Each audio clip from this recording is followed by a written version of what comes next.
everyone. Today's topic is Charvaka's cosmology, Charvaka के विश्व संबंधी विचार। चारवाक दर्शन के विषय में मैं काफ़ी वीडियो पहले अपलोड कर चुकी हूँ। इंट्रोडक्टरी वीडियो, एपिस्टेमोलॉजिकल, उनका मटेरियलिज्म। आज हम पढ़ते हैं कि उन्होंने विश्व के बारे में अपने क्या फिलोसफिकल थॉट एक्सप्रेस किए हैं। कॉस्मोलॉजी, तो first of all what is cosmology? Cosmology is the study of the physical universe. Cosmology seeks to various way of knowing the universe by theory and observation. तो cosmology का मतलब है कि ये पता लगाना कि ये जो पूरा विश्व है इस ये कैसे चलता है, इसका नेचर क्या है, इसका पर्पस क्या है, इसकी ओरिजिन कैसे हुई है, इसका डिस्ट्रिक्शन कैसे होता है, सब कुछ। तो उसके लिए जो भी मीन्स, जो भी थ्योरीज हैं, वो सब कॉस्मोलॉजी में इंक्लूड होती हैं। To speculate as to why the universe exist would be an exercise in futility for an Indian materialist. ये जो यूनिवर्स के बारे में जो खोज करना है, ये बहुत इम्पॉर्टेंट सब्जेक्ट है इंडियन मटेरियलिस्ट के लिए। इंडियन मटेरियलिज्म में ये बहुत अच्छे से एक्सप्लेन किया गया है कि कैसे ये वर्ड बनता है और कैसे ये वर्ड ख़त्म होता है। इस वर्ड की जो प्रोसेस है, फिजिकल प्रोसेस है, वो कैसे चलती रहती हैं। So the purpose and origin of existence is not sufficiently discoverable through scientific means. ऐसा माना जाता है कई एस्पेक्ट्स में, कई अर्थों में, कि जो विज्ञान है वो पूरी तरह इस दुनिया की ओरिजिन को नहीं समझा पाती। इसलिए हर कोई रिलीजियस एस्पेक्ट में अलग थ्योरीज आपको मिलेंगी, फिलॉसफी बैकग्राउंड में अलग थ्योरीज मिलेंगी, सोशल में अलग मिलेंगी। तो बहुत सारी थ्योरीज हैं फिजिकल यूनिवर्स को लेकर। In the beginning of Charvaka's cosmology, it would be appropriate to say that he believed in the existence of the universe because there is direct knowledge of the universe by sense perception. As I discussed in the video of epistemology, the Charvaka's epistemology, I discussed that Charvaka believes only and only sense perception. According to him, there is only one means of knowledge, that is direct sense perception. वो inference को नहीं मानते, verbal testimony को नहीं मानते। वो कहते हैं कि जो चीज़ परसीव हो सकती है, that is true, that is reality.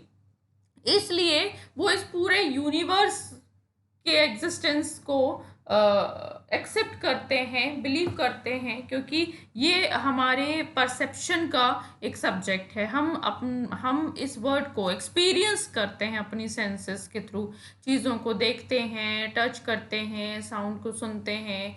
तो हमारी पूरी सेंसेस जो हमें नॉलेज देती हैं वो ट्रू होता है, क्योंकि वो ट्रू यूनिवर्स के बारे में होता है। So, it rejects the existence of otherworldly entities such as an immaterial soul or God and afterlife. तो जाहिर सी बात है कि जब आप सिर्फ एक सेंस परसेप्शन में बिलीव करते हैं, तो जिस चीज़ का सेंस परसेप्शन नहीं होगा वो चीज़ डेफिनेटली चारवाक के लिए एग्जिस्ट नहीं करेगी, जैसे कि गॉड, सोल, हेवन, हेल। तो कहते हैं कि ऐसी कोई चीज़ एग्जिस्ट नहीं करती, सिर्फ और सिर्फ ये जो वर्ड है यही ट्रू है। When the word is real, then naturally the question arises that how was the word created? अब जब हम इस यूनिवर्स को देखते हैं तो देख के अक्सर ये सवाल आता है कि कैसे ये दुनिया बनी होगी। So again, there are so many theories regarding this question. Generally, Indian philosophers have considered the material world to be made up of 5 elements.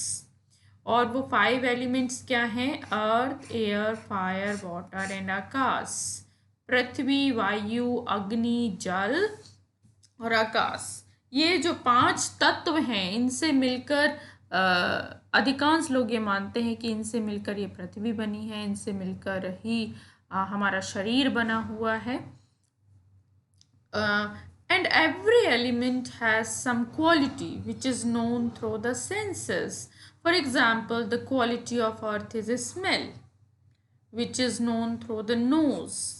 Color, ये हमें कैसे पता चलता है? आईज के थ्रू. टच, ये कैसे पता चलता है? स्किन के थ्रू. तो आप देखिए कि हर सेंस की एक क्वालिटी है, और इसी तरह हर एक एलिमेंट भी अपने आप में एक स्पेशल क्वालिटी बियर करता है. The quality of water is taste which is known by tongue. The quality of the ether is sound which is known by ear. But in ये जो 5 तत्व हैं, इन्हें पंचभूत कहा जाता है. In Indian philosophy, the above mentioned 5 physical elements are called Panchbhuta.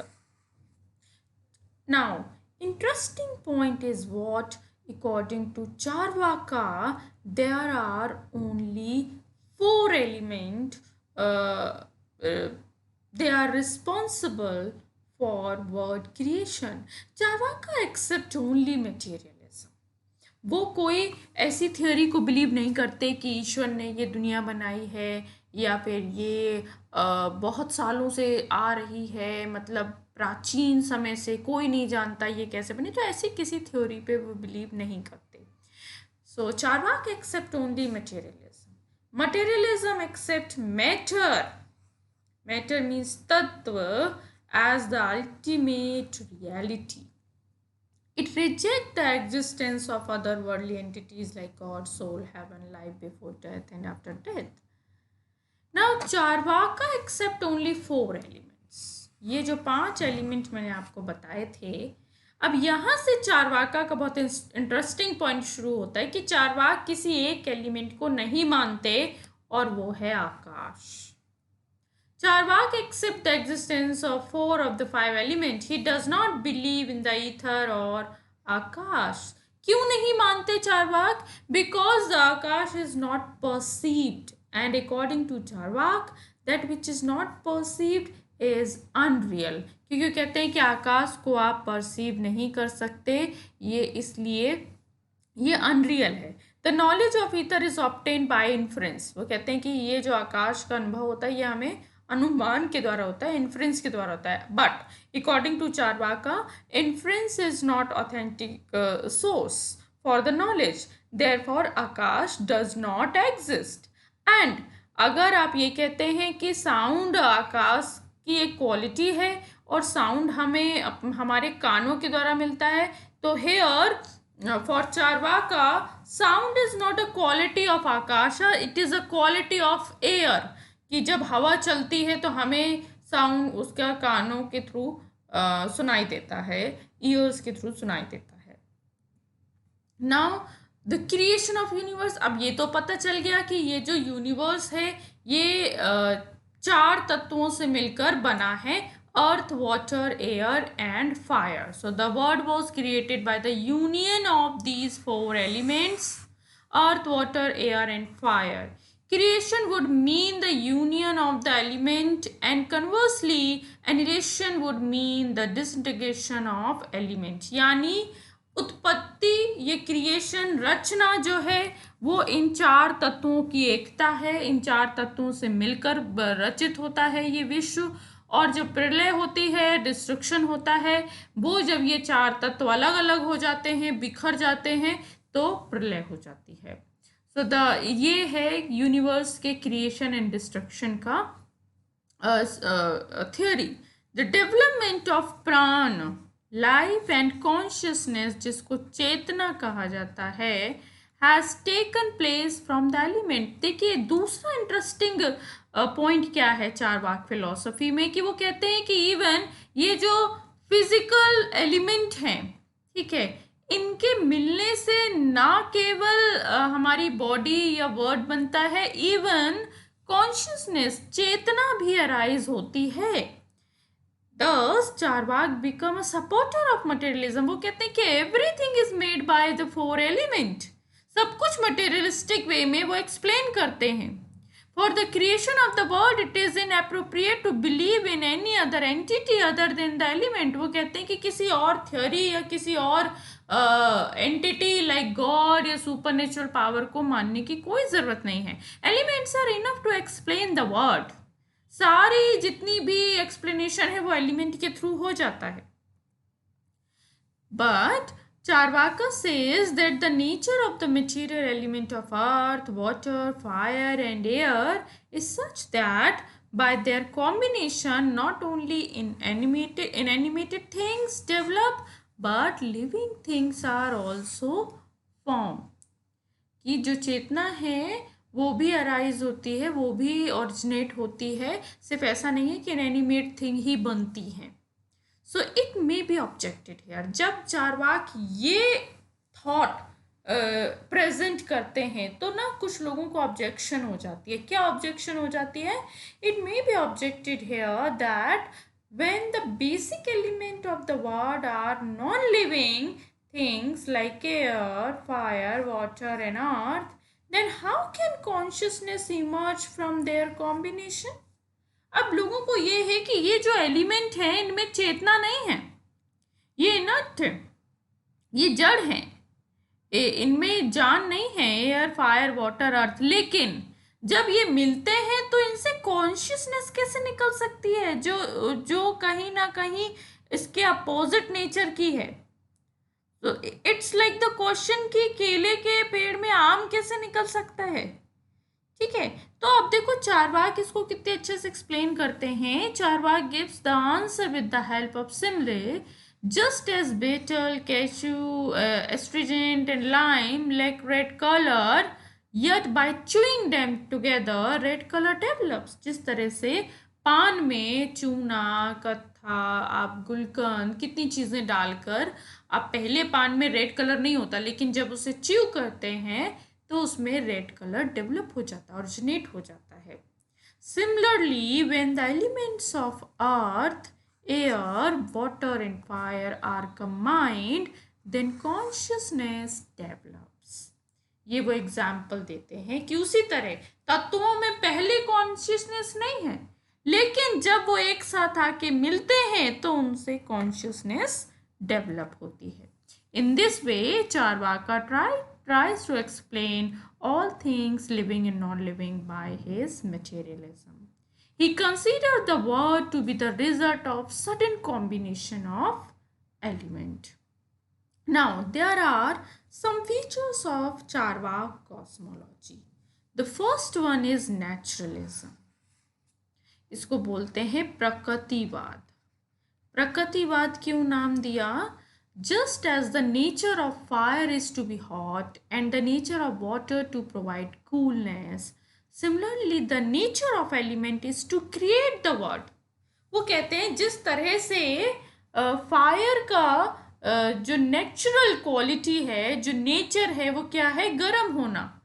पानी का नेचर है ठंडा होना. आप भले ही उसे कितना ही गर्म कर लो लेकिन वो फिर भी ठंडा हो जाएगा. तो इसी तरह ये जो एलिमेंट है इनका नेचुरल क्वालिटी है कि वो इस वर्ड को क्रिएट करते हैं, इसमें किसी और की ज़रूरत नहीं है. So this word is created automatically, कि ऐसा नहीं है कि कोई एक्सटर्नल फोर्स की ज़रूरत है या एक्सटर्नल गॉड को एक कॉज की तरह होना ज़रूरी है कि इसको कोई बनाने वाला चाहिए. कि इट्स लाइक एलिमेंट तो है, हमारे पास मटेरियल तो है, बट उसे कोई प्रोसेस करने वाला चाहिए. नो, एलिमेंट अपने आप में ही प्रोसेस करके वर्ड को क्रिएट करते हैं. So the fundamental principle of Indian materialism was and remains स्वभाव और नेचर. इसे स्वभाववाद भी कहा जाता है. नेचुरलिज्म, प्रकृतिवाद, अपने आप चीज़ें हो रही हैं. जैसे हवा कोई चलाता नहीं है, बारिश कोई बैठ के करता नहीं है, ये नेचुरल प्रोसेस है. पेड़ अपने आप उगते हैं, पेड़ अपने आप फल देते हैं, ये नेचुरल है. उसी तरह जो तत्व हैं वो भी अपने आप विश्व की रचना करते हैं. That is naturalism. So this view of Charvaka is called naturalistic view and his cosmological explanation is called naturalism.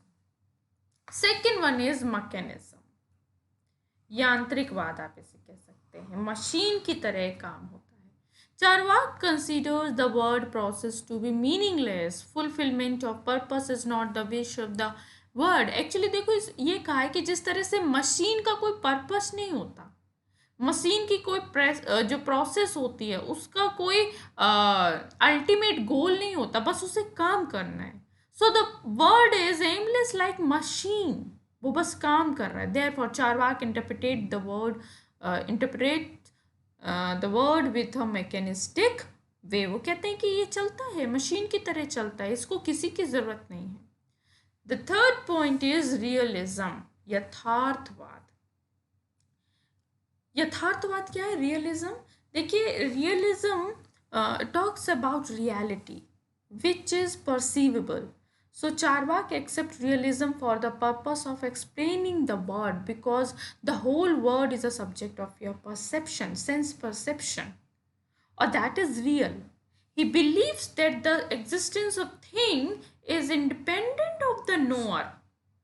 This is important point कि knower कौन है? knower हम लोग हैं, क्योंकि हमें knowledge gain हो रहा है, but this word is independent from our thoughts.